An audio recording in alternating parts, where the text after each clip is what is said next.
به اوس یخنیانو سره مخامخ کېږي، په دوی باندې به لارو بارانونه ولېږي. په دې خبر دی نه چې څومره مشکلات سره به دا مخامخ کېږي. چې کوم شیز په 2000 روپۍ باندې تا اخیستی و د هغې به چا 500 روپۍ وې چا به 1000 روپۍ وې. لکه مسلماني دا نشته چې دا سړی ځي زما ورور دی یا پښتون دی، پښتون نه دی مسلمان دی، مسلمان نه دی انسان دی. یخني ده موږ سره واړه واړه ماشومان دي او دا په دې یخنۍ کې د کور ایستل دا سور کوپر وایي اندازې ده چې 50 سال وشو افغانیان دلته بار شوي دي. نن افغانیان په داسې انداز د هغو ایستل زما خیال دی چې دا د مسلمان شان هم نه دی، دا د پښتون شان نه دی. 50 سال دا د هغې نه مفادات اخیستل. 30 کاله د افغانستان په جنګ باندې د پاکستاني طرف حکمرانانو د افغانستان په جنګ پاکستان چلول دی. ډېر شکسته کور په کور کې چې ګاډرانو په دریو ګېټونه غواړي چې افغانان روان دي موږ ته یې ګېټ راکوي، موږ ته د ښځو کالي وړي، المارۍ وړي، د مزدور کپړې پکښې نن هغه وړي د ننګو بې غیرت. دا مهاجر دی زموږ د پښتون سنبی نه لرې کړي او دا زموږ نه دي په کار خپل وطن ته ډېوړي.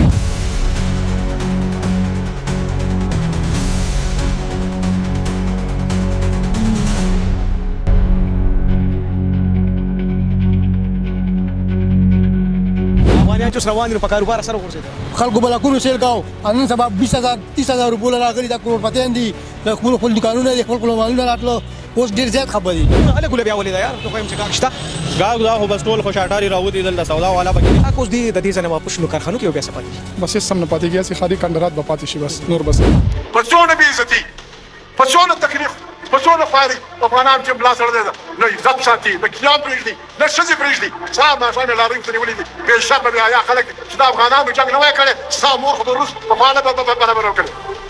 افغانان ورسره ودرېدل. دا د ضیاءالحق خبره ده زما نه ده، ضیاءالحق دوی بابا ده. دا د ضیاءالحق خبره ده. ضیاءالحق پاکستان خلکو ته بیا ویل چې افغانان مه تنګوئ، افغانان سره کومک وکړئ، افغانان ولسمټ جنګ کوي، افغانان وروسته ولاړ دي زموږ جنګ کوي. آیا قانون دا اجازه ورکوي چې ماشومان، ښځې او سپینګیري د ژمي په دې یخو شپو کې له کوره وویستل شي؟ آیا د یوې سیاسي ماتې بدل باید د ماشومانو اوښکې وي؟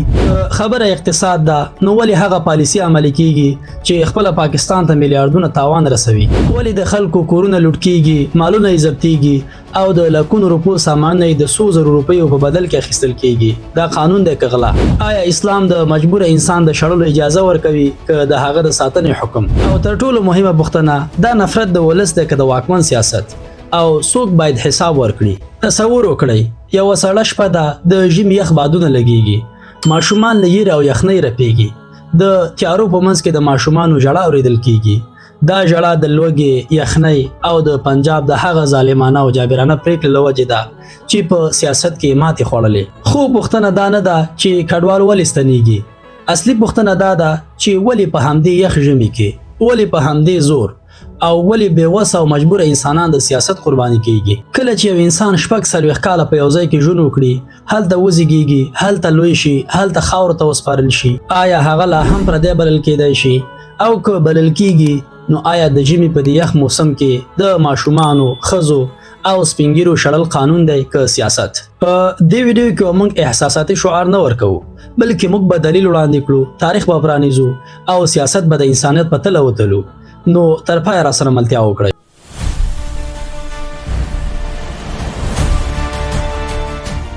نن موږ د یوې داسې موضوع په اړه خبرې کوو چې د ټولو افغانانو او حقیقي مسلمانانو زړونه او روحونه یې غمجن کړي دي.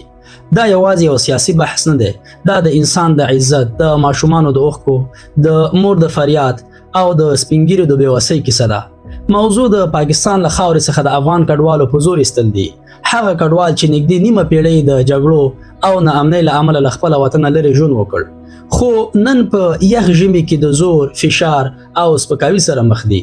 ولې پاکستان 40 کاله افغان مهاجر ونه ویستل خو اوس یې په همدې سړه هوا او ژمي کې په زور وباسي؟ که خبره یوازې قانون وای دا کار به کلونه وړاندې شوی وای، که خبره امنیت وای نو دا به په تدریجي او انساني ډول عملي شوی وای، که خبره د نفوس فشار وای نو دا به د نړیوالو سازمانونو سره په همغږۍ شوی وای. خو داسې ونه شول. دا ښایي چې موضوع تر قانون ډیره سیاست دی او تر امنیت ډیره اجنډا ده. په تیرو لسیزو کې پاکستان د میلیونونو افغان کډوالو لپاره د پناه ځای په توګه یادېده. کورنۍ هلته میشتې شوې، ماشومان هلته وزېږېدل، نسلونه هلته لوی شول او ټولنیزې اړیکې جوړې شوې. خو نن هماغه خلک ناڅاپه د شپې له خوبه راپاڅول کېږي، کورونه یې تشېږي، سامانونه یې په بېرحمۍ پاتې کېږي، او خلک د یخنۍ په لور شړل کیږي. دا بدلون ناڅاپي نه دی، دا یو محاسبه شوی، پلان شوی او هدفمن عمل دی. خو پوښتنه دا ده، آیا افغان مهاجر د سیاست جوړونکی دی؟ آیا دوی سرحدي پالیسي ټاکي؟ آیا دوی جګړې اعلانوي؟ نه، مهاجر نه رایه لري، نه میز لري، نه ټانک لري. دوی یوازې مزدوري کوي، اولاد روزي او د امن ژوند غواړي. نو بیا ولې سزا ورکول کیږي؟ راځو هغې نکتې ته چې ډېر څه روښانه کوي. نږدې 2 میاشتې وړاندې د افغانستان او پاکستان ترمنځ د ډیورن پر فرضي کرښه نښتې وشوې. دا یوازې نظامي ټکر نه و، دا د وقار، پیغام او فشار ټکر و. کله چې یو حکومت په بهرني ډګر کې هغه پایله ترلاسه نه کړي چې تمه یې لري، نو دننه د فشار د کمولو لپاره قرباني لټوي. له بده مرغه دلته قرباني بېوسه افغانان مهاجر شول. نو پوښتنه دا ده، آیا د ډیورن فرضي کرښې د جنګ او نښتو بیه باید ماشومان، ښځې او زاړه ورکړي که نه؟ خو په اصل کې دا یوازې د فرضي کرښې د جنګ موضوع نه ده، بلکې پاکستان له ژور داخلي بحران سره مخ دی. اقتصاد یې کمزوری دی، ګراني زیاته ده، ولس نه آرامه دی. کله چې ولس د حساب غوښتنه کوي، حکومت د پام اړولو سیاست کاروي، احساساتي موضوع راپورته کیږي، ګوته بل لور ته نیول کیږي او مهاجر د ستونزې د پټولو وسیله ګرځي. دا یو زوړ سیاسي چل دی، خو قرباني تل بې ګناه خلک وي. دلته د تورخم او سپین بولدک د دروازو موضوع هم ډېر څه افشا کوي. د دې دروازو تړل کېدل یوازې د افغانستان لپاره زیانمن نه و، بلکې پاکستان ته هم دروند اقتصادي تاوان واړو. سوداګري ودرېده، ترانزیت بند شو، زرګونه لارې ودرېدلې او د دواړو غاړو سوداګر زیانمن شول. د اقتصادي راپورونو او سوداګریزو اتحادیو د اټکل له مخې پاکستان یوازې د دې دروازو د تړل کېدو له امله شاوخوا 15 میلیارډ ډالرو پورې اقتصادي تاوان کړی دی. نو دلته بله پوښتنه پیدا کیږي، کله چې دا پالیسي خپله پاکستان ته هم تاوان رسوي، نو ولې بیا هم پرې ټینګار کیږي؟ ځواب روښانه دی. کله چې عاقلانه اقتصاد مات شي، سیاست احساساتو ته مخه کوي او احساساتي سیاست تل قرباني غواړي. په همدې لړۍ کې افغان مهاجر نه د قانون له مخې، نه د انسانیت له مخې، بلکې د سیاسي فشار د وسیلې په توګه کارول کیږي. دا حالت ښایي چې موضوع یوازې د کډوالۍ نه ده، بلکې د یو ناکامه مدیریت، یو بې ثباته اقتصاد او یو مغشوش سیاست انعکاس دی. خو د دې ټولو قیمت هغه خلک ورکوي چې نه په پالیسۍ کې برخه لري، نه په جګړه کې او نه په اقتصاد کې. نو اوس راځو هغه تورونو ته چې د کډوالو شهادتونو کې بیا بیا یاد شوي دي. ولې د خلکو کورونو سامانونه لوټ کیږي او د ژوند ټولې شتمنۍ په نیمه شپه کې ورکیږي؟ ولې د پاکستان پولیسو لخوا دومره چانس مهاجر ته نه ورکول کیږي چې د خپل کور سامانونه راټول کړي؟ ولې د پاکستان رژیم لخوا د خلکو شخصي مالونه تاله کیږي؟ دا پوښتنې بې ځوابه نه دي. دا د یوې داسې پالیسۍ نښې دي چې انسان پکې وسیله ګرځېدلې ده، نه هدف. خو دلته یو مهم انصاف هم شته چې باید روښانه شي. دا ظلم د پاکستان د عام ولس نه دی. هلته ډېر خلک شته چې لا هم افغانانو ته د ورور په سترګه ګوري، د زړه له تله یې مرسته کوي او د دې حالاتو له امله شرم احساسوي. دوی باید وستایل شي، دوی باید یاد شي. موږ د پاکستان د عامو خلکو د هغوی د مینې، میلمه پالنې او ورورولۍ مننه کوو چې په دې ظلم له زړه خواشینې ښکاري. توپیر باید واضح وي، ځکه دا ویډیو د نفرت لپاره نه ده، دا د انصاف لپاره ده. ولس جلا دی، حکومت جلا دی.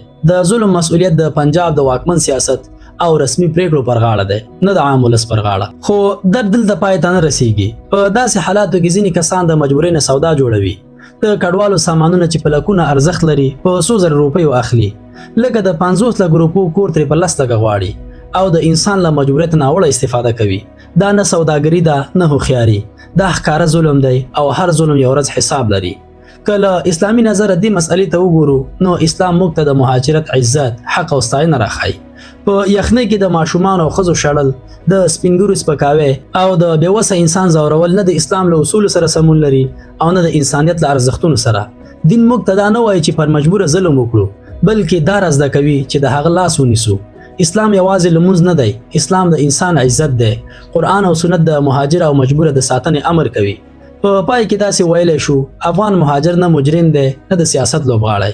که ستنول کیږي باید په عزت وي، که قانون تطبیقیږي باید په انسانیت وي، او که پریکړه کیږي باید له رحم سره وي. ځکه تاریخ یوازې پریکړې نه لیکي، تاریخ دا هم لیکي چې په سخت ژمي کې څوک د مجبور انسان ترڅنګ ودرېد او چا د سیاست قرباني کړ. پایله د افغان کډوالو په زور ایستل نه یو عادي اداري اقدام دی او نه یوازې د قانون تطبیق.